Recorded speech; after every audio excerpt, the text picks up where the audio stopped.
حضور غوث پاک رضی اللہ تعالیٰ عنہ نے نبی پاک صلی اللہ علیہ وسلم کی اتباع میں وقت گزارا ہے۔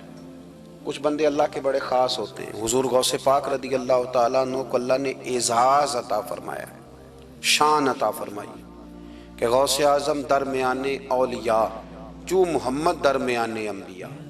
اس طرح نبیوں میں رسول کریم کا مقام ہے نا، اس طرح ولیوں میں غوث پاک جیلانی کا مقام ہے۔ حضور غوث پاک رضی اللہ تعالیٰ عنہ کو اللہ نے کئی اعزازات دیے۔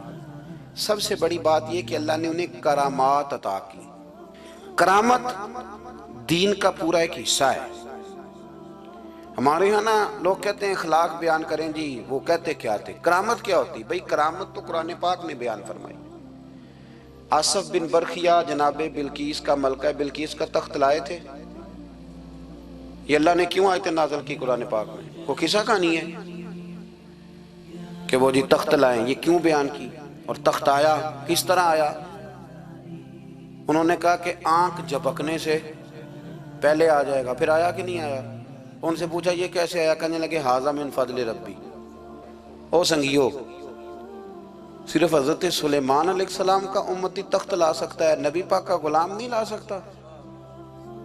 یار آپ نے کرامت کا انکار کر کے اپنے آپ کو کمزور کر لیا۔ اور نہیں جی نہیں، یہ کیسے ہو؟ کیا مطلب ہے اس کا؟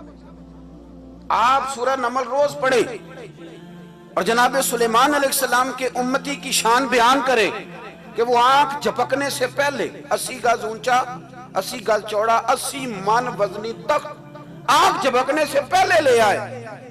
کسی بندے کا ایمان خراب نہیں ہوتا۔ اور میرے غوث پاک جیلانی، یہ وہ بندے ہیں جن کے بارے میں نبی پاک نے فرمایا کہ میری امت کے علماء بنی اسرائیل کے نبیوں کی طرح ہیں، امتیوں کی طرح نہیں۔ کن کی طرح؟ نبیوں کی طرح، نبیوں کی طرح۔ حضرت غوث پاک رضی اللہ تعالیٰ عنہ ہم کو ملانگ لوگ نہیں ہیں، الحمدللہ تعالیٰ۔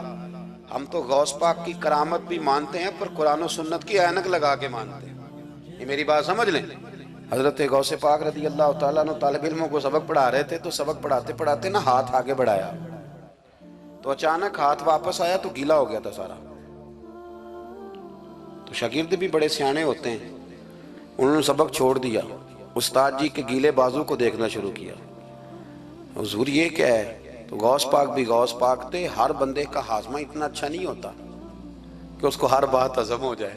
کئیوں کو بد ہضمی بھی بڑی سخت ہوتی ہے، کھٹے کھٹے ڈکار آتے ہیں بات سن کے، کانوں سے دھواں بھی نکلتے ہیں کئی دفعہ۔ تو انہوں نے پوچھ لیا فٹافٹ کہ حضور یہ کیا ہوا؟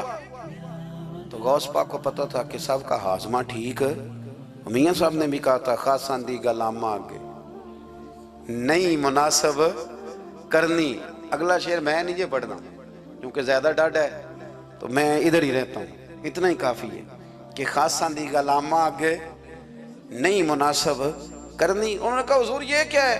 تو آپ فرمانے لگے تمہارے والی بات نہیں۔ اللہ اکبر۔ ابھی سبق پورا ہو رہا تھا تو بندے دوڑے دوڑے آ گئے اور انہوں نے نعرے لگانے شروع، یا غوث یا غوث یا غوث۔ لوگ کہتے ہیں غوث پاک سے ملتا نہیں۔ میں کہ ٹھیک ہے انہوں نہیں نہ ملیا، جنہوں ملیا اس تے رولا پانا نہ بڑا ملیا ہے بڑا ملیا ہے بڑا ملیا ہے۔ اپنا اپنا معاملہ نا۔ کسی نے کہا حضور کچھ نہیں دیتے، تو کسی نے کہا میرے کریم سے گر قطرہ کسی نے مانگا، دریا بہا دیے، در بے بہا دیے۔ اب جس کو ملا ہے وہ تو شور کرے گا۔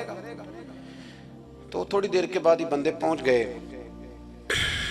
انہوں نے آ کے یا غوث کے نعرے بھی لگائے، وہ مچلے بھی، وہ روئے بھی، وہ قدم بھی چومے، اپنے مقدر پہ ناز بھی کیا۔ شکر ہے اللہ کا، اللہ نے ہمیں آپ کا غلام بنایا، شکر ہے۔ تو طالب علموں نے پوچھا ہوا کیا؟ کہنے لگے کشتی میں بیٹھے تھے تو ڈوبنے لگی تھی، تو ہم نے کہا کہ ہم تو غوث پاک کے ماننے والے ہیں۔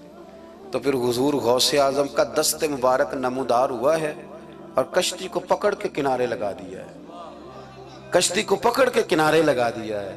ایک قریب کہنے لگا یہ کیسے ہو سکتا ہے؟ تو دوسرا اس کی کمر پہ تھپکے دے کے کہنے لگا ویسے ہی ہو سکتا ہے جیسے آصف بن برقیہ کے ساتھ ہوا تھا، بالکل ویسے ہی ہو سکتا ہے۔ سیدنا غوث اعظم کی کرامات اتنی متواتر کے ساتھ ہیں کہ ملا علی قاری فرماتے اتنی تو کرامتیں سنی نہیں جتنی غوث پاک کو اللہ نے عطا فرمائی۔